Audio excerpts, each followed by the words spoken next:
오늘 여러분의 건강은 어떠십니까? 하루에 건강 충전시켜드리는 데일리 건강 시작합니다.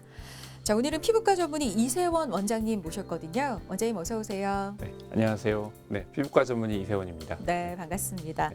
자, 오늘은 어떤 주제 준비되어 있나요? 네, 그 몇 년 전까지만 하더라도 탈모는 중년 남성들의 고민으로만 여겨졌습니다. 하지만 최근에는 국민 5명 중 1명이 고민을 할 정도로 탈모로 인해서 힘들어하는 사람들이 많다고 하는데요. 네. 그래서 오늘은 조기 발견과 치료가 중요한 이 탈모에 대해서 자세히 알아보는 시간 한번 가져보겠습니다. 네, 오늘의 주제는 탈모입니다. 매일 한 움큼씩 빠지는 이 머리카락 때문에 고민인 분들 많으시죠. 특히 머리카락은 인상을 좌우하는 데 굉장히 큰 부분을 차지하는데요. 특히 요즘은 이 탈모 때문에 고민하는 분들이 점점 늘어나고 있다고 합니다. 어느 정도나 되는 건가요, 선생님? 그 국내 탈모 환자는 이미 100만 명을 넘어섰습니다. 네. 국민건강보험공단 자료에 따르면 2013년부터 2017년까지 탈모로 진료를 받은 환자는 한 103만 명 정도를 기록했고요. 환자의 한 54.9% 정도는 남성이었습니다. 또 2013년에 20만 5,608명이었던 환자 수가 2017년에는 21만 3,777명으로 꾸준히 늘어나고 있습니다. 근데 머리카락이 빠지는 거는 사실 좀 자연스러운 현상이잖아요. 네. 그런데 하루에 몇 가닥 정도가 빠졌을 때 탈모로 봐야 하는지 사실 지금 방송 보고 계신 분들 중에서도 내가 탈모는 아닌가 좀 긴가민가 하신 분들도 있을 것 같거든요. 탈모의 정확한 기준이 있을까요, 선생님? 네. 이 탈모라는 거는 비정상적으로 털이 많이 빠지거나 머리카락 자체가 얇아져서 정상적으로 모발이 있어야 될 부위가 이렇게 털이 없는 것처럼 보이는 상태인데요. 네. 이 모발이라는 이 털은 성장기 그리고 퇴행기, 휴지기로 나눠져요. 이런 주기가 있어요. 근데 정상 두피에서는 모발의 90%는 잘 자라고 있는 성장기이고 대략 10% 정도가 언제든지 빠질 수 있는 휴지기 상태입니다. 우리 머리카락은 대개 한 20만 개 정도 있는데요. 정상인에서 하루에 한 5, 60개 정도 빠지는 거는 뭐 정상이라고 볼 수 있는데 예를 들어 한 100개 이상, 200개 이런 식으로 머리카락이 과도하게 빠진다면 탈모증을 좀 의심해 봐야 합니다. 그러면 이제 원래 빠지는 만큼 다시 좀 자라나줘야 하는 건데 그것보다 더 많이 빠지게 되면 이제 탈모로 보면 되는 걸까요? 그렇죠. 너무 과도하게 빠지게 되면 그때 이제 탈모로 볼 수가 있습니다. 네. 근데 이 탈모 다들 이제 많이들 걱정들을 하시는데 왜 생기는 걸까요? 네, 가장 크게 원인이 되고 많이 병원을 내원하시는 이유가 안드로겐 탈모증입니다. 네. 이 원인은 유전과 남성 호르몬의 영향에 의해서 머리카락이 가늘어지고 모낭이 줄어드는 것입니다. 주로 남성에게 나타나는데 요즘에는 여성에서도 그 빈도가 점차 증가하고 있고요. 네. 두 번째로는 원형 탈모가 있습니다. 이 원형 탈모라는 거는 앞에 말씀드렸던 안드로겐 탈모랑은 좀 다르고요. 네. 머리털 주위에 염증 세포 때문에 문제가 생겨서 모발을 이 염증 세포들이 공격해서 나타나는 탈모증입니다. 그 다음으로 흔한 것이 휴지기 탈모라고 하는 게 있습니다. 네. 이 머리카락은 몇 년간 성장을 하다가 빠지고 다시 머리카락을 만들기 위해서 쉬는 기간에 이렇게 들어가게 되는데요. 보통은 머리카락마다 이 주기가 다 제각각 달라서 이 동물들 하듯이 사람은 털갈이를 하지 않죠. 이렇게 털갈이 하듯 한꺼번에 빠지진 않습니다. 일반적으로는. 근데 이제 휴지기 탈모증은 일시적으로 많은 머리카락들이 동시에 그 주기가 휴지기가 되면서 동시에 많은 머리카락이 빠지는 그런 현상을 얘기합니다. 네. 가장 흔하게는 이제 수술이나 혹은 출산 이후에 탈모가 많이 되는 경우가 휴지기 탈모라고 볼 수 있고요. 예, 근데 대부분 이런 휴지기 탈모증은 대략 한 6개월 정도 지나면서 자연 회복되는 게 일반적입니다. 네, 다행이네요. 네. 근데 이제 탈모의 형태를 보면 가장 많이 볼 수 있는 게 M자형 탈모 그리고 정수리 탈모일 텐데 이 두 가지가 원인이 좀 아예 다른 건가요? 아니요, 그렇지는 않습니다. 원인은 거의 같다고 보고 있습니다. 하지만 이제 어떤 것이 먼저 일어나느냐 그런 차이가 있는데요. 어떤 사람은 정수리 부분의 탈모가 먼저 일어나는 경우도 있고요. 어떤 분은 또 M자로 올라가는 탈모가 먼저 일어나는 경우가 있습니다. 이제 그런 것들은 두피 모낭에서 남성 호르몬을 받아들이는 수용체가 이 분포가 조금씩 머리 부위에 따라 다르기 때문인데요. 네. 이 두 군데 탈모가 나타나는 형태가 다르다고 해서 굳이 두 탈모를 나누는 것보다는 안드로겐 탈모라는 이런 어떤 현상에 집중해서 우리가 치료를 하는 것이 좀 더 합리적인 그런 선택이라고 할 수 있습니다. 네. 자, 그렇다면 이외에 또 다른 탈모의 원인 어떤 게 있을까요? 네, 요즘에는 이제 뭐 항상 뭐 아주 관심을 받고 있는 미세먼지 같은 그런 환경 오염도 탈모에 영향을 미칠 수 있고요. 그 외에 염색과 파마 같은 것들은 탈모에 직접적인 관련은 없습니다. 하지만 너무 과도하게 할 경우에는 이 두피 염증이라든가 모발 손상을 줘서 모발의 빠짐이 급격하게 진행되는 그런 현상도 나타날 수가 있습니다. 네. 그리고 뭐 술이나 담배도 두피염증을 악화시키기 때문에 탈모가 있을 경우에는 최대한 좀 피하는 게 좋습니다. 그렇군요. 네. 자, 탈모의 원인과 종류에 대해서 말씀을 해주셨는데요. 근데 사실 저는 이 탈모가 중장년층의 남성들이 노화로 인해서 네. 겪는 이제 그런 현상이라고 생각을 했는데 요즘 보면 뭐 젊은 층 여성들에게도 많이 발생을 한다고요. 네, 맞습니다. 이 안드로겐 탈모증은 대개는 이제 40, 50대에서 나타난다고 알고 계시는 분들이 많은데요. 네. 실제 시작은 20, 30대부터 서서히 시작이 됩니다. 간혹 이제 이 젊은 나이에도 심하게 진행되는 경우가 있고요. 여성에서는 대개는 이제 폐경 이후에 나타나는 경우가 대부분인데 역시 여성도 한 20대 젊은 여성에서부터 정수리 쪽 모발 밀도가 감소하는 현상이 나타나는 경우도 있습니다. 그리고 원형 탈모나 휴지기 탈모는 어린이나 청소년 시기에도 생길 수 있고요. 이 탈모는 그래서 나이와 성별 관계없이 언제든 누구에게든 발생할 수 있다 이렇게 생각하시면 될 것 같습니다. 그렇군요. 그러니까 여성이라고 안심할 수는 없을 것 같습니다. 자, 근데 남성과 여성의 탈모는 각각 좀 특징이 다르다고 하던데 어떤 차이가 있는 건가요? 네, 남성형 탈모는 대개 앞쪽 헤어라인이 M자 형태로 들어가고 이 정수리 밀도가 떨어지는 이런 특징적인 어떤 형태를 보입니다. 근데 여성형 탈모는 남성들처럼 앞쪽 M자가 올라가거나 하진 않고요. 앞쪽 헤어라인을 제외한 그 안쪽에 약간 정수리라든가 머리, 우리가 흔히 머리 꼭대기라고 표현하는 그 안쪽 뒷머리 부위의 그 두피 모발이 전체적으로 모발이 가늘어지면서 가르마가 넓어지는 식으로 진행을 하게 됩니다. 네, 그렇군요. 근데 여성의 탈모의 경우는 뭐 갑상선, 소화기 자궁과도 좀 연관이 있다고 하던데 어떤 연관이 있는 건가요? 그 갑상선 기능 항진증이라는 병이 생기면 그런 환자들의 한 40% 정도에서는 탈모를 동반하게 되고요. 갑상선 기능의 과잉 활동으로 인해서 이 신진대사가 빨라지면서 모발의 어떤 주기가 비정상적으로 빨라지게 됩니다. 그러면서 충분한 영양 공급이 이루어지지 않게 되고 모발이 약해져서 탈모로 진행하는 그런 경우가 생기고요. 반대로 갑상선 기능이 저하돼서 기능과 대사가 저하되는 경우에도 이 에너지와 영양이 모근에 충분히 전달되지 않으면서 모근이 약해지고 모발이 푸석해지고 또 탈모가 나타날 수 있습니다. 또한 이런 어떤 소화기의 문제라든가 잘못된 식습관 혹은 뭐 모발로 가는 혈액순환 장애나 영양의 불균형을 일으키면 모근이 약하고 탈모가 또 생길 수 있고요. 또 뭐 모발 성장에 이용되고 있는 페리틴이라고 하는 이런 철분 단백질이 있어요. 근데 이것이 뭐 자궁 근종이라든가 혹은 여성의 생리 과다로 인해서 반복적인 출혈이 많은 경우에는 이 혈액을 만들기 위해서 이 페리틴이 다 소모가 돼버리고 정작 그 모낭에 도움을 줄 수 있는 페리틴이 부족하면서 모낭이 약해지게 됩니다. 또 이제 여성에서는 아주 대표적으로 여성들 많이 갖고 있는 다낭성 난소 증후군이라는 병이 있는데요. 난소에 물혹이 생겼다고 흔히 얘기를 하죠. 이런 것들은 남성 호르몬 분비를 증가시키면서 탈모를 유발하기도 합니다. 그렇군요.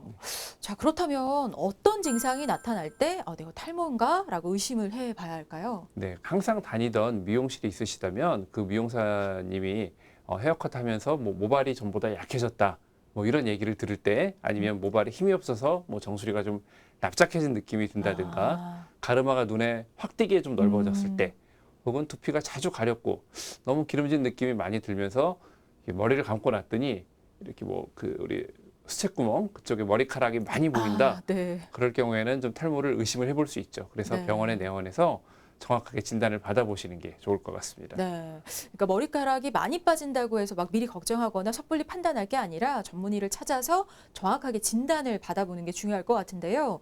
자, 그렇다면 병원에 가면은 어떤 방법으로 탈모를 진단하게 되나요? 네, 보통 병원에 오시면은 탈모의 어떤 유전력, 가족력이라든가 혹은 어떤 병력, 이분의 병력, 생활 패턴을 상담을 하고요.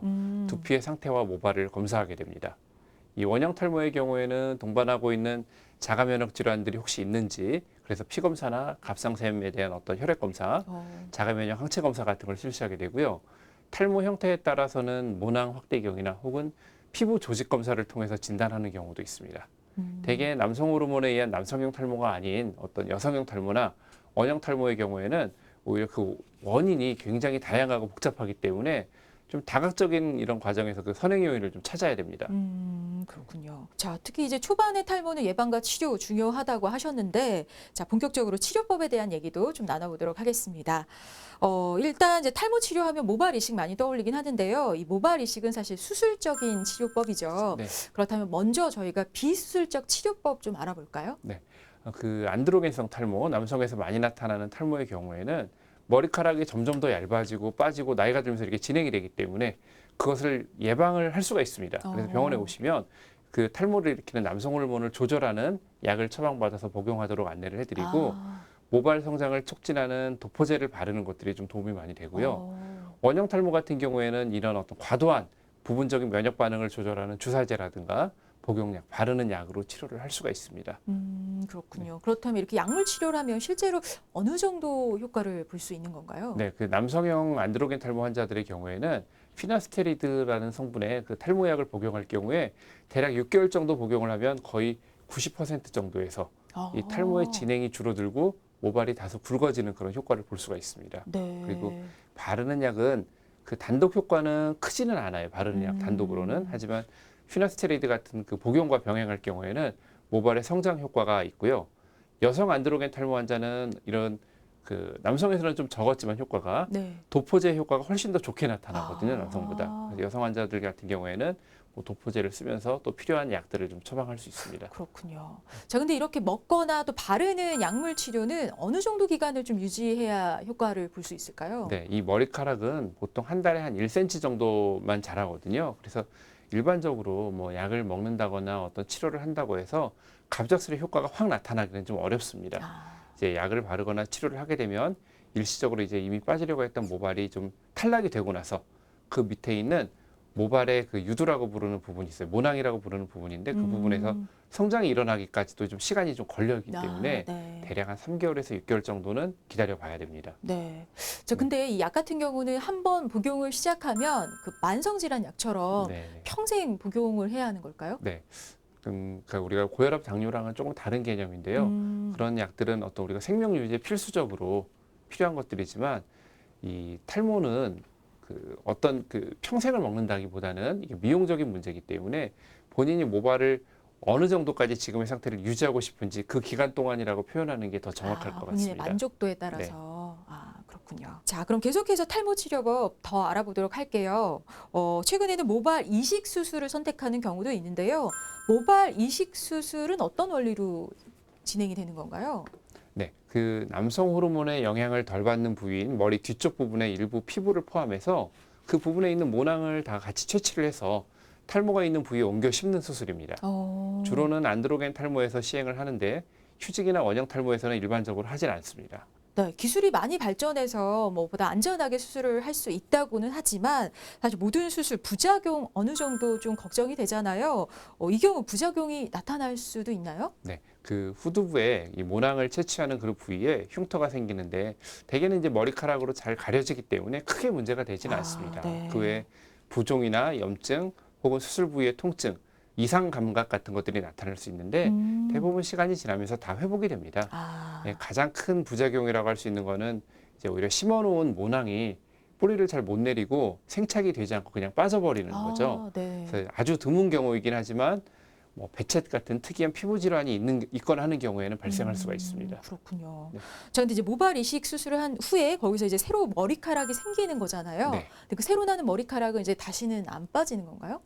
이 원래 이 떼어서 앞쪽에 심어놓은 그 후두부 모발은 안드로겐 호르몬의 영향을 거의 받지 않기 때문에 상당히 오랜 기간 동안 유지가 됩니다. 하지만 네. 나이가 들면서 노화에 의해서 다소 약해질 수는 있기 때문에 네. 수술 이후에도 약물 복용이나 이런 탈모 치료를 좀 지속하는 걸 권장드리고요. 음. 수술하고 나서 한 2, 3주 후부터는 심어놓은 모발이 빠집니다. 근데 이거는 모낭이 자리를 잡는 과정에서 나타나는 일시적인 현상이고요. 대개 수술하고 한 2개월 정도 이후부터는 모발이 다시 자라나기 때문에 뭐 크게 걱정을 하지 않으셔도 됩니다. 그렇군요. 네. 근데 이제 모발 이식 수술을 받은 후에 좀 특별한 관리가 필요한지도 궁금해요. 네, 모발 이식 후에는 이제 항생제나 진통제 혹은 이제 부종을 줄이기는 약을 복용하게 되고요. 네. 수술하고 나서 첫날에는 상처에 대한 드레싱도 필요합니다. 이제 상처가 완전히 아문 이후에는 모낭이 잘 자리 잡고 모발을 잘 만들어내도록 약 복용이나 뭐 레이저 치료 그런 것들이 필요할 수 있고요. 모낭염 같은 염증이 생기기 때문에 일정 기간 동안 좀 관리가 좀 필요합니다. 그래서 내원에서 뭐 수술 후에 어떤 뭐 그 과정이라든가 부작용에 대해서도 진료를 좀 받으셔야죠. 네, 오늘 이세원 원장님과 함께 탈모의 원인과 치료법에 대해서 알아보고 있습니다. 자, 이 탈모의 경우는 다른 질환에 비해서 유난히 또 속설이 굉장히 많은데요. 오늘 그중에 몇 가지 질문을 좀 준비해봤습니다. 팩트체크, 오해와 진실. 오늘 탈모에 관한 첫 번째 궁금증 살펴볼까요? 두피를 두드리면 머리카락이 난다. 이런 얘기 들어봤어요. 네. 실제로 막 브러쉬로 이렇게 두드리는 분들도 많이 봤거든요. 도움이 될까요? 네, 답은 X입니다. 아, X. 그 두피를 두드린다는 것은 일종의 두피 마사지에 속하는데요. 모든 탈모에 효과가 있는 것은 아니고 이 두피로 혈액순환이 제대로 안 돼서 발생하는 탈모에 한해서 약간의 효과가 있을 수가 있습니다. 네. 다만 그 효과가 굉장히 제한적이고 과도한 두피 마사지는 오히려 두피나 이 모발에 손상을 일으키고 탈모를 더 나빠지게 할 수도 있습니다. 그렇군요. 무조건 두드린다고 좋은 거는 아니라는 거 기억하셔야겠고요. 자, 두 번째 질문도 보겠습니다. 모자를 쓰면 탈모가 더 악화된다. 네. 아무래도 그죠. 모자 쓰면 통풍도 좀 안 되고 탈모에 도움이 될 것 같지는 않은데 어떨까요? 네, 답은 역시 X입니다. X예요. 네. 우선 이 모자를 쓰는 것과 탈모는 직접적인 관련은 없다고 볼 수 있습니다. 근데 어쨌든 어떤 경우에는 모자를 쓰는 것이 좀 좋지 않은 그런 영향을 주는 경우도 있는데요. 예를 들어서 일반적인 탈모는 아니고 뭐 두피 염증이나 가려움증이 심한 경우에는 이 모자를 쓰는 것도 좀 자극이 되면서 질환을 악화시키고 탈모가 일시적으로 조금 더 많이 될 수는 있을 것 같습니다. 그렇군요. 자, 이세훈 원장님과 함께 탈모에 대한 잘못된 속설들 시원하게 알아봤습니다. 자, 이제 마무리할 시간이 다 됐는데요. 마지막으로 건강한 모발을 유지하면서 또 탈모를 예방할 수 있는 방법 있으면 좀 알려주시죠. 네, 모발도 우리 몸의 일부입니다. 몸이 건강해야 모발도 튼튼해지고 탈모 치료도 잘 됩니다. 균형 잡힌 식사, 운동을 통해서 체력 관리를 잘 하시고 이 모발을 당기거나 어떤 두피에 과도한 자극을 주는 행동을 삼가는 것이 좋고요. 네. 과도한 자외선은 두피나 이 모발에 좋지는 않지만 하루 10분 정도의 자외선 노출은 비타민 D의 합성을 촉진하기 때문에 탈모나 이 모발 건강에 도움이 될 수 있습니다. 만약에 확실한 탈모 증상이 있다 그러면 무엇보다 먼저 피부과를 방문해서 그 원인과 치료에 대해서 진료를 받으시는 것이 가장 빠르고 간편한 해결 방법이라는 말씀 드리고 싶습니다. 네, 탈모가 잘 치료되지 않는다는 편견과 또 검증되지 않은 여러 탈모용 제품들 때문에 심리적으로 고통받고 또 부작용을 겪는 분들이 많은데요. 자, 전문의의 정확한 진단과 적절한 치료를 받으면서 더 건강한 생활 습관을 유지하는 게 탈모 완화에 도움이 된다는 사실 꼭 기억하시기 바랍니다. 쉽게 풀어가는 건강 이야기 데일리 건강 오늘은 여기까지고요. 이세훈 원장님 함께했습니다. 원장님 고맙습니다. 네, 감사합니다.